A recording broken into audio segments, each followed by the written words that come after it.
علماو څخه هم زما یو څه ګیله ده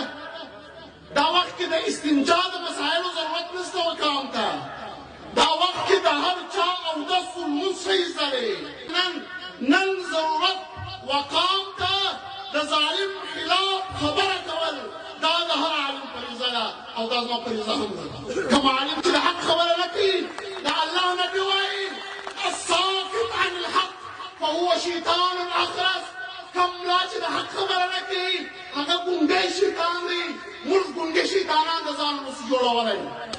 سردانه چې مشر محمود خان اسدي صاحب جرګه راوغواړي که منظور پښتون راوغوښتل په رښتیا باندې ورسره ملګري یو که بل چا راوغوښتل د پښتانه بل لیډر خوشحال او هر چا راوغوښتل ورسره ملګري موږ بعضې ګیلې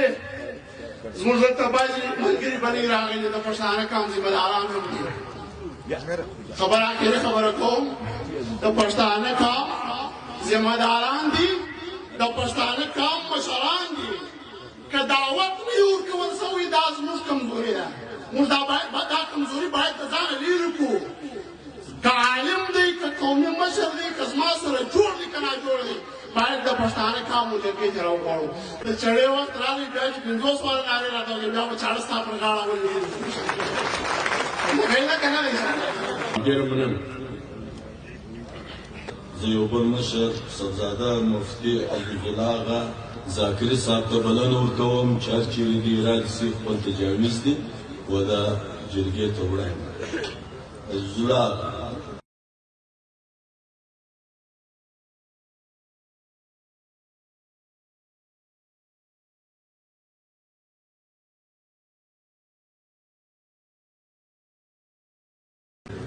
الحمد لله المتوحد بجلال ذاته وكمال صفاته المتقدس في نعوت الجبروت عن شوائب النقص وسماته والصلاة على نبيه محمد المؤيد بساطع حججه وواضح بيناته وعلى آله وأصحابه هداة طريق الحق وهماته أما بعد فأعوذ بالله من الشيطان الرجيم بسم الله الرحمن الرحيم واعتصموا بحبل الله جميعا ولا تفرقوا وقال رسول الله صلى الله عليه وسلم لا تجتمع أمتي على الضلالة ويد الله على الجماعة ومن شذ شذا في النار صدق الله مولانا الكريم وصدق رسوله النبي الأمين لا أزال تر أبدا لا أدم تر ديدما لا أزال تر أبدا لا أدم تر ديدما خدای ستا پر لویم ځکه پښتانه نسول بېغمه شاعر وایي بل راځئ چې مظلومانو ځان ته خپل کړي آباد کو راځئ چې مظلومانو ځان ته خپل کړي آباد کو تر څو به موږ کوو د ظالمانو سره کړي د پښتانه کام بلکې د ولسي جرګې د دې پرتمین او ښایسته مجلس او جرګې درنه صدره جناب محترم نواب محمد ایاز خان صاحب جوګیزی د ټول پښتانه کام ستر او لوی رهبر په تورو تیارو کې د پښتانه کام دپاره ځلانده ستوری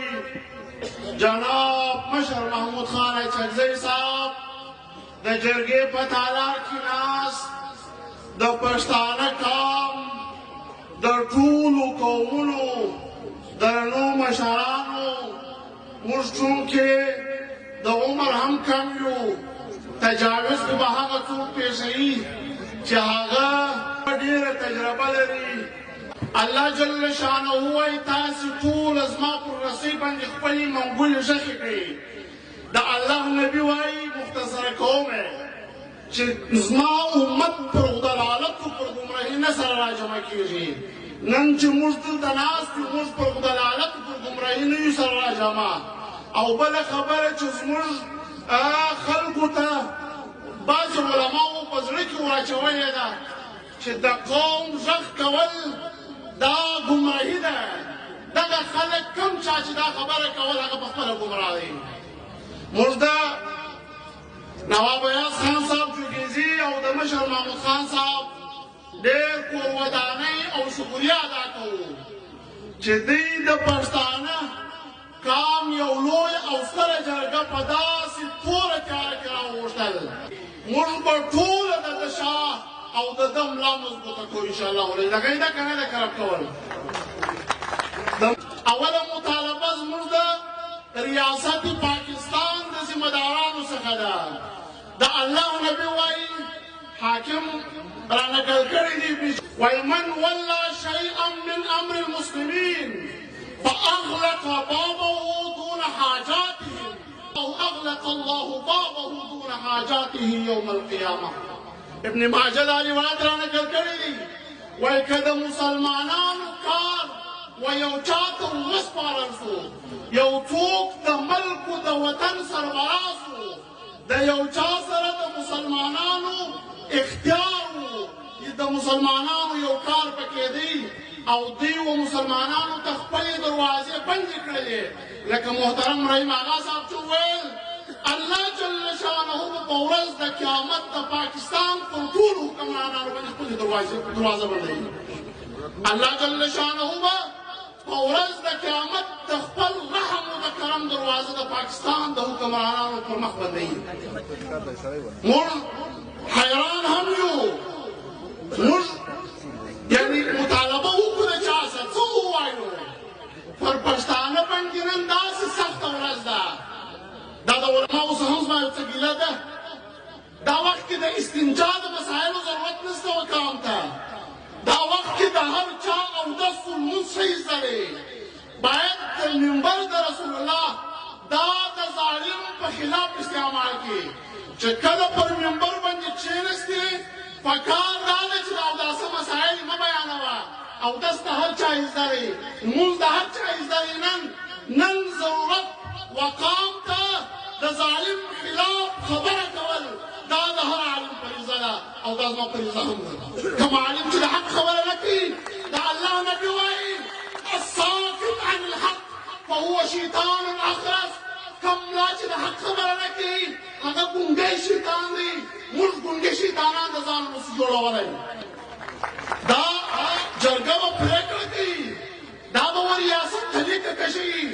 بیا که لیکه کش شول دا زما فریضه ده زه وایسي املا. که په اول مقدمة الجيش کې په هغه اول صف کې نه ودرېدم او اول ګولۍ زما په سینه کې نه ولګېدل زه به نه ملا یم نه به پښتون یم نه به مسلمان یم. او دوهمه دا ده که پښتانه قوم د پښتانه د خیر دپاره هره فیصله وکړل. د مالي ضرورت و چې د کوټې په ښار کې یو سرمایهدار حاجي صاحب هر څومره چانده ورکول. موږ ملایان یې څه قوت دی ډېر نه لرو او بیا موږ ملنګیان یې د شکرانو مکرانو پیسې دغاګان خلک یو. که سرمایهداره څونه مالي چانده ورکول که مې نه کړی در پښتون بیا مه راکوه. که نه وي دغه جوړۍ به ګرځوو د پښتانه قام دپاره. لمن به ګرځوو. قام داسې ټولنه اوبو هم نه دي وړی، نه قام دومره ایرو وړی دي چې بیا به موږ د پښتانه قام د حقوقو دپاره مالي او ځاني قرباني نه ورکوو. انشاءالله ورکوو به که مې نه ورکوو ټوله. او دوهمه دا ده چې زموږ بعضې ګیلې زموږ دلته بعضې ملګري بلې راغلي د پښتانه قام ذمهداران هم دي. خبره اخري خبره کوم. د پښتانه قام ذمهداران دي، د پښتانه قام مشران دي. که دعوت نه وي ورکول سوی دا زموږ کمزوري ده. موږ دا کمزوري باید د ځانه لرې کړو. که عالم دی که قومي مشر دی که زما سره جوړ دی که ناجوړ دی باید د پښتانه قام و جرګې ته راوغواړو. او که مو راغوښتي دی د پښتانه قام په دا سخت وخت کې بیا هم بدي پښتانه کیسه کوي. و یو سړی دینداره سړی و نو سهار مانځه ته رسوی راپورته کېدل. بیا یې چرګ رانې وي چې سهار به دی اذان کوي زه به غوږ ورته نیسم بیا به د ده په اذان راپورته کېږم. چرګې رانې وي پرې ویې دروي. سهار چې راپورته سو لمر راختلی دی دی لمانځه ته نه راپورته سوی چرته چې وکتل چرګ هم لمر ته کېدل ما یې ورته بده زول بیا ویل کېدی شي ستړی یو څه کاجو پستې او بادام یې و چرګ ته ورکړئ چې سبا سهار به د لمانځه دپاره راپورته کړي سبا سهار چې سو دی بیا لمر راختلی دی دی لمر په رڼا باندې راپورته سو چرګ بیا ورته ګرځېدلی پروت دی درېیمه ورځ یې د زیتون تېل او د ایجړ تېل یې سره ګډ کړه چرګ شپ مالش یې د چرګ وکړي چې سبا سهار به نو بس اوس نو اخري د درېیمې ورځې سبا سهار به ترې راپورته کړي سبا سهار چې راپورته سو چرګ بیا هم ویده و نو ده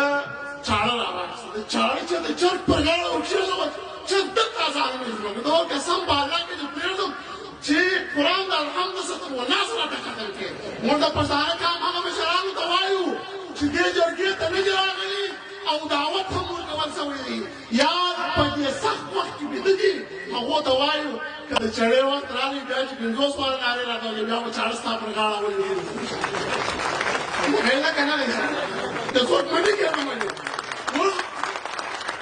زما مجلس غالبا 2-3 واره موږ کور ته ورغلي د سهار لمانځه وروسته بیان پرون دلته دا مجلس ته د بیان موږ واورېدي زما دې قسم په الله یې که ما د شکر حدیث بیان د غوره مذهبي بیان اورېدلی لکه د قومي بیان نه و د مذهبو سره هم تړاو درلودی د دین سره هم تړاو درلودی هره دویمه خبره د قرآن آیت د هغه په تفسیر باندې به ولاړی چې قرآن دا وایي داسې مذهبي خلک موږ په پښتانه کې لرو د پښتانه قام داسې درانه مشران لري که د دې مشرانو موږ ملا نه کړه څنګه دغه حالت به هم رابطې لري لکه دا اوس چې دی او درېیمه خبره دا ده یوه تجویز مو دا دی چې دلته باید د کوټې په ښار کې د 10 خلکو درانه کمیټې جوړه شي موږ په خپل مابین کې سره فساد یو په خپل مابین کې موږ دانې ته ورسو ایس ایچ او پښتون کاکړ صاحب مبارک زما ورور په شی نوم یادول زما ورور دی ناصر دی ترین دی سید دی هر څوک چې دی چې ورسي اول د فسټ پیج دی تا ته درکوي موږ به اول پیج د هغه سړي ته ورکوو که په نادرا کې دی که په پاسپورټ آفیس کې ناست دی او که په تاڼه کې دی ټول پښتانه به د دې خلکو سبایکاټ کوو کم پښتانه که رشوت خوړی هغه نه پښتون دی الله نبي وایي الراشي والمرتشي کلاهما فی النار رشوت خوره او اخیستونکي ورکوونکي دواړه به جهنمي موږ پښتانه کله دا جرګه ما یوه خبره هېره شوه دا جرګه د زموږ د هغه زورورو جرګو چې پخوا تېرې شوي د هغو جرګو تسلسل دی کله چې پر بني اسرایلو باندې بخت نصر ظلم شروع کړي نو دوی به مقابله نه سوی کولی بیا یې ویل ورته راځئ دلته زموږ دوه پښتانه ورونه دي دوی ته خط راواستم یارانه ورته چې زموږ پر زنانو باندې داسې ظلم دی پښتانه د دې ځایه تللي د بني اسرایلو دفاع یې وکړه د هغه په نتیجه کې یې بیت المقدس فتح کړي دلته یې جرګه پر وکړه جرګه د جرګې نتیجه وه دوهم نبي علیه السلام چې کله قیس عبدالرشید ته خط راواستوی چې د اسلام قبول کړه د جرګه پر راوغوښتل بیا تسلسل د جرګو را روان د میرویس نیکه جرګه د احمدشاه ابدالي د شاه محمود و شاه حسین و شاه اشرف رحمهم الله الله دې پر دوی باندې رحم وکړي دا جرګه د هغو جرګو تسلسل دی نو انشاءالله العزیز که جرګې پرېکړه وکړو بیا خو په شاکیرو نه کرم کولی په شاکیرو به نه نو د الله سره هم دا وعده ده او د الله نبي وایي آیة المنافق 3 اذا حدث كذب واذا وعد اخلف واذا اؤتمن خان د منافق 3 خاصیتونه دي یو خاصیت دا چې کله وعده وکړي خلافورزي کوي کله خلافورزي وکړي منافق راته وایي او حدیث ابن مسعود مطلب اول وځي درسته په اول صف کې د پښتانه سردار چې مشر محمود خان سګي صاحب جرګه راوړي که منظور پښتون راوښتل په رښتیا باندې مسلمانګي یو کبل چا راوښتل د پښتانه په لیډر کې خوشاله او هر چا راوښتل مسلمانګي الله جل شانه دې زموږ دا جرګه دا ناست کومره کې که هر چا 15 روپۍ پکې ورکړي الله دې په دنیا او آخرت کې یو په اویا بدل ورکړي تو ټول واشامل واخر دعوانا